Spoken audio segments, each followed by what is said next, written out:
in all things, if all things were equal and you could make a golf swing, right? Say that's your backswing. If you can make the same backswing, lift your heel up high and get the club 2 or 3 inches higher, you're going to be faster because it's a longer ramp with the same force. Okay?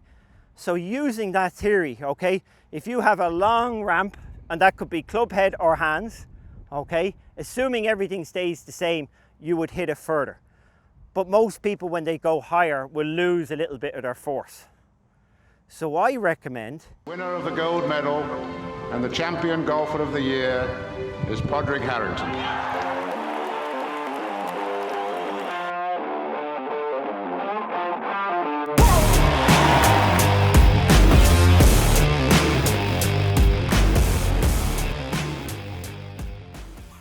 Welcome back to Paddy's Golf Tips. Now we're going to talk about the big one, speed.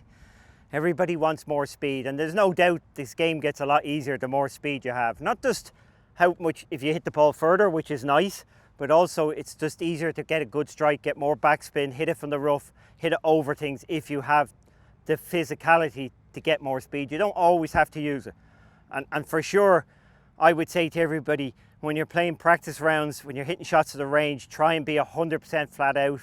But when you go play tournaments, you play within yourself. You choose your moments to go for speed, for sure. There are going to be a hole that you go 100% flat out, but in general, you're going to play within yourself. But it's easier to play within yourself at 90% when you've got a lot of speed. Okay, so what's number one golden rule for speed if you're trying to improve? Well, I nearly want to say there's 2 golden rules. There's number one golden rule for you have to give up a little bit of inhibition. That's first and foremost. So, you know, you can go to the gym and do all the workout, but if you come to the golf course and you swing the exact same, it ain't going to help. What you need to do is you can do your gym work, you can do all that work, but you're going to have to spend some time losing that inhibition, swinging harder on the golf course, getting a little bit more violent about it, trying to swing faster, and just, that's okay when you're practicing. It might only be 30 balls a week. You've got to lose that inhibition. Second most important thing, when you're working on speed, you've got to get a monitor. Because it's not about how far the golf ball goes, because the golf ball will go different distances depending on how you hit up on it or you hit down on it, your different spin rates. Lots of things affect how far the ball goes. We're working on the raw speed of the golf club, then followed by getting a good strike and the raw speed of the ball. And you've got to go 100% flat out for a few shots every week. But the key to doing it is you need a monitor. So I've got a PRGR monitor here, $230, $240, gives great feedback. And because I have feedback, I will go, oh, I can do better than that. And you give that to any kid, you won't need to tell him a thing. He'll look at it and go, or she, and go, I want to beat my record. You can't get a personal best and you try and break it. Just that instant feedback alone will make you faster. And I said, that just turns on just like that. It's very simple. Okay, it's definitely the best piece of kit you could possibly get in your bag for somebody, just the feedback. Okay, so we've decided we're going to be violent, we're going to lose a little bit of it. I do agree you can do this with rhythm, but you need to be thinking fast. Okay, so what's going to make you go faster? Well, you're going to have to experiment. Everybody's different. In all things, if all things were equal and you could make a golf swing, right? Say that's your backswing. If you can make the same backswing, lift your heel up high and get the club 2 or 3 inches higher, you're going to be faster because it's a longer ramp with the same force. Okay? So using that theory, okay, if you have a long ramp, and that could be club head or hands, okay, assuming everything stays the same, you would hit it further. But most people, when they go higher, will lose a little bit of their force. So I recommend that we go for force, try and get the most force we can into our swing, and then go back to our regular swing. Whereas if you want to go long, you're likely to get faster, but you're losing force. And then if you play from here, you've just taught yourself to swing with less force. Whereas I would suggest you go shorter.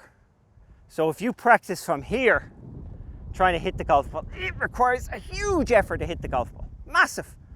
And then if your normal swing is a little longer, you've now trained yourself with more force, and now you're playing with your regular swing. So this is all up for you. Everybody has to experiment. So short works nicely for me. Other people, 100% fast backswing. Other people, high hands. If you could do that and it not compromise anything, that's great. Definitely everybody who's going for length should lift their left heel. There's no way, you know, if you want to be as fast as you can, you've got to bring that heel up in the air. Okay, so that's 100% a given for speed. You've got to get the left heel pretty high if you can, and it gives you somewhere to go in the downswing.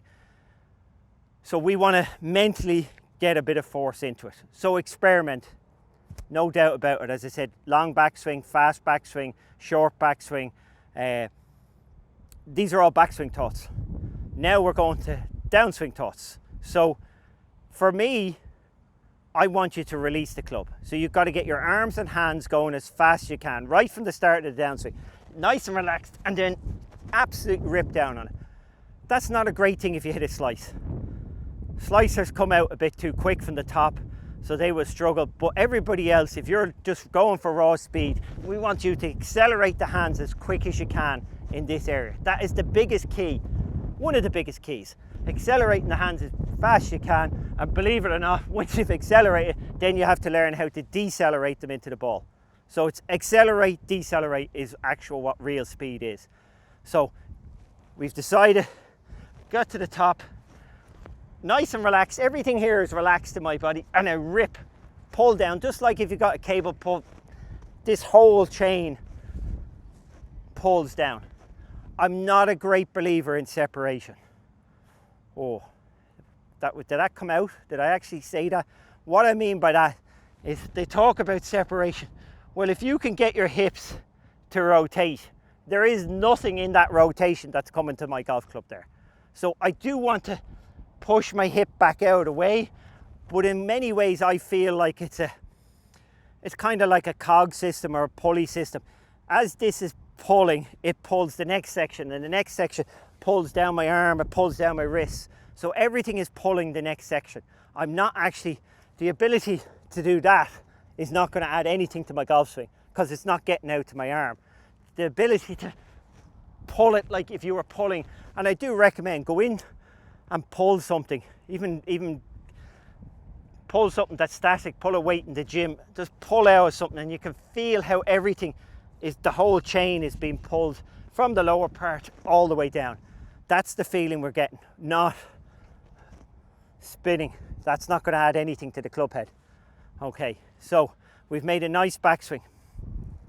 Okay, we've got the heel up. So where does speed come from? Well, we want to get as hard as we can into our left side.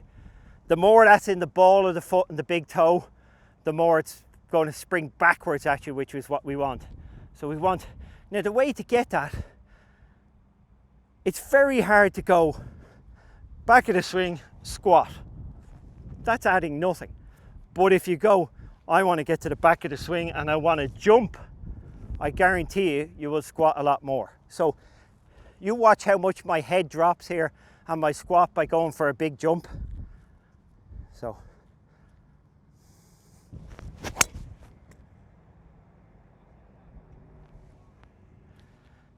there we go.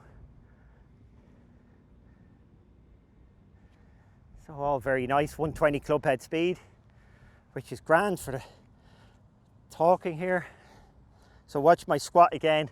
Now all I'm thinking about is pushing back. I'm not raking. I'm certainly not straightening. That's terrible. I'm not spinning. I'm pushing. And this is why we do a lot of the step drills. We're pushing back up. So out from that direction. Okay.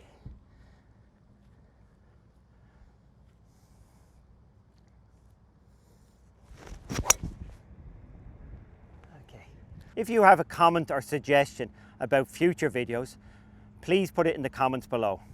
If you enjoyed or found these videos helpful, please like or subscribe down below to encourage me to do more.